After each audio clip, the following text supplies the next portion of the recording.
All right, so now that we've completed the design for our app, we're finally ready to actually give our app some functionality.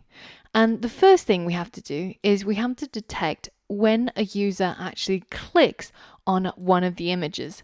And the way that we're going to do that is by using a button. If you head over to the widget catalog and go into the material component, you'll see that there's a whole bunch of buttons that we can choose from, such as a raised button, which has a little bit of a shadow around it, the floating action button, which we've already seen before, and a flat button, which reacts to touches by filling with color. And there's icon buttons, so a button that just has an icon in it, drop down, pop-up menu, a whole bunch of other things that you could use. The one that we're going to pick is a flat button. And I'm going to put that flat button around our first dice image and change the tree to look like this. The way that we're going to do this is we're going to select the widget that we want to wrap our flat button around, which is going to be our image, the first one here of 2. And then I'm going to hold down Option or Alt and hit Enter. And now I get to wrap it with a new widget. And it's going to be a flat button in this case. Now remember that we always want to get the Dart formatter to help us. And we need to add a comma after every widget so that when we hit save, it'll reformat it correctly for us. And this way our code looks neat and tidy, and we can see easily at a glance that the image is a child of the flat button. Now, the thing that you notice here straight away is that the left image has suddenly become smaller. Well, why is that? Well, probably it's gotten a little bit more padding added to it that came along with the flat button. Now, how can we find out for sure? Well, when your app is running and you click on the refresh button, then our flat button shows up. And if we click on the flat button, then down here will pop up all of the properties that are currently set for that button. And you can see that it's a really long list and includes things such as the text color or the color of the button. But at the moment, all of these are null because it's actually just a see-through component, which you can see here, but the user can't see because it doesn't have any color, it doesn't have any background, it doesn't have any text. It only has a single child, which is our image here. If we click inside anywhere inside this area with the properties and you start typing for padding, and if you hit the down button, you'll go through all the places where there's padding applied to this widget. Then you can see that the button actually by default comes with 16 pixels of padding.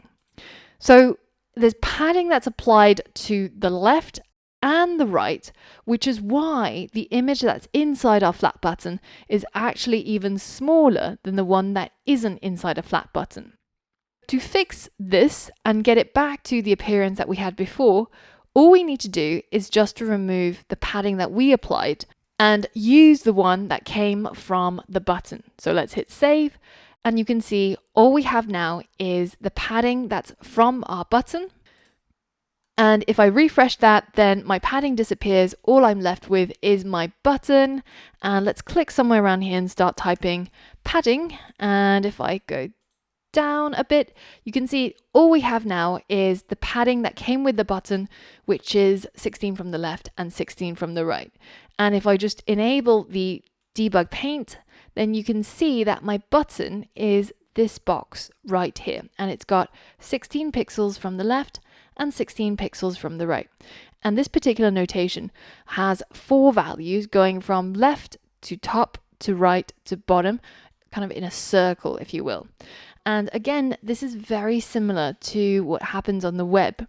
In Chrome, we have something called Chrome Developer Tools, which allows us to right-click on pretty much anything we see on screen, click Inspect, and we can see all of its properties right here, such as the color of the element, or the font family, or things like what size it is, how much padding, how much margin, how much border it has.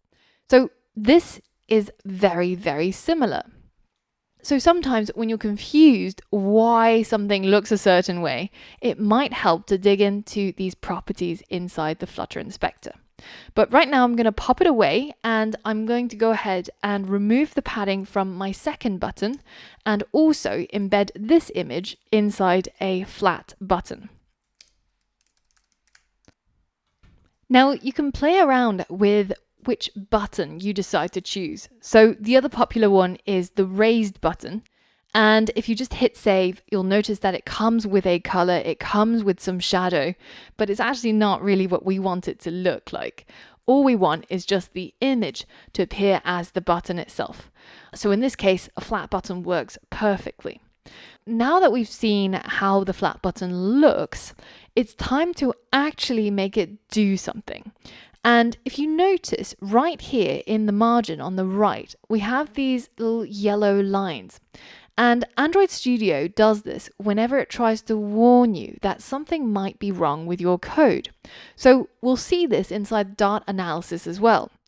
And remember that when this icon is yellow, it's a warning, which means that the code will actually run and it'll try to build it. But when it's red, then it's a lot more angry about what you did, and it'll try to prevent you from crashing your app because it's detected something that will definitely fail. In this case, what it's telling us is something about a parameter called onPressed is required, both on line 25 and on line 30. Now, if you have a whole bunch of warnings and errors in here, double-clicking on it to get your cursor to move to it is a really quick and easy way of figuring out what problems you have. So what it's telling us is that flat button has a property called onPressed. And this hasn't been defined yet, because if you're going to use a button, you probably should tell the button what it's going to do when it gets pressed, right? And by us not telling it what it should do, it's a bit like hiring a new worker and just getting them to sit in the corner and not really know what work they have to do. It's very confusing for the button. So if we have a look at our documentation for flat button, it says here that it has a property called onPressed, and this is a required property. This is the reason why we're getting those errors in Dart Analysis at the moment, because we haven't specified something that is required by the button. So it means that whenever you're going to use a flat button widget, you better tell it what it should do when it gets pressed.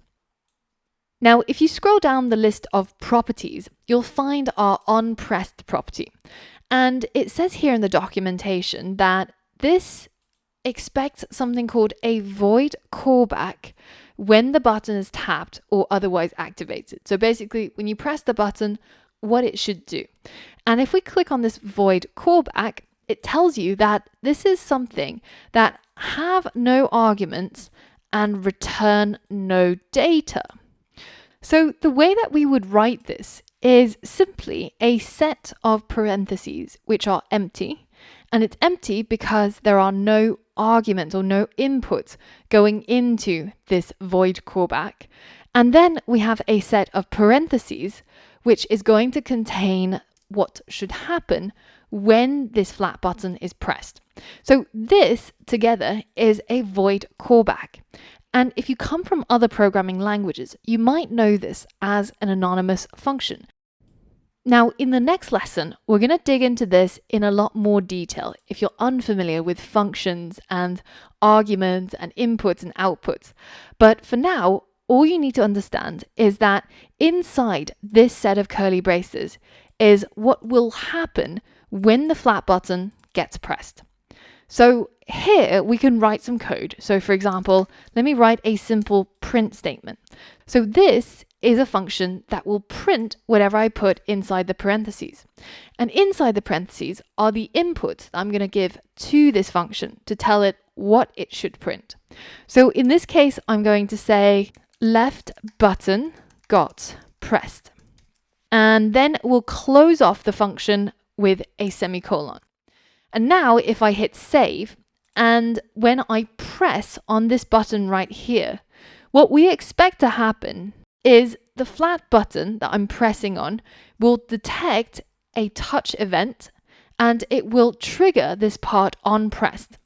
And once that happens, it's going to look inside these curly braces to see what it should do. And in this case, we're telling it to print this piece of text into the console. So let's open up the console and let's see what happens when I click on this button. And you can see we get a message from Flutter, which is our app over here, and it says that left button got pressed, exactly what we told it to print. So print statements are commonly used across different programming languages, and it helps you to diagnose when something goes wrong. So for example, if we didn't link this up properly and it wasn't actually triggering our onPressed, well then our print statement wouldn't be shown down here, so we know there's something wrong with our flat button. Now it's your turn. Try and do the same so that when I click on the right button here, that I can get a message printed down here saying that the right button got pressed. So pause the video and try and complete that challenge. Okay, well this should be pretty simple. We've got our flat button already added to our image. So there already is a button there, but it's missing the onPressed parameter. So let's add that. Let's add our onPressed, and let's add our void callback, which, if you remember, consists of an empty set of parentheses and a set of curly braces. And it's inside the curly braces where we specify what should happen when that button got pressed. And in this case, we simply want to print the words right button got pressed. And we're going to end the function call with a semicolon.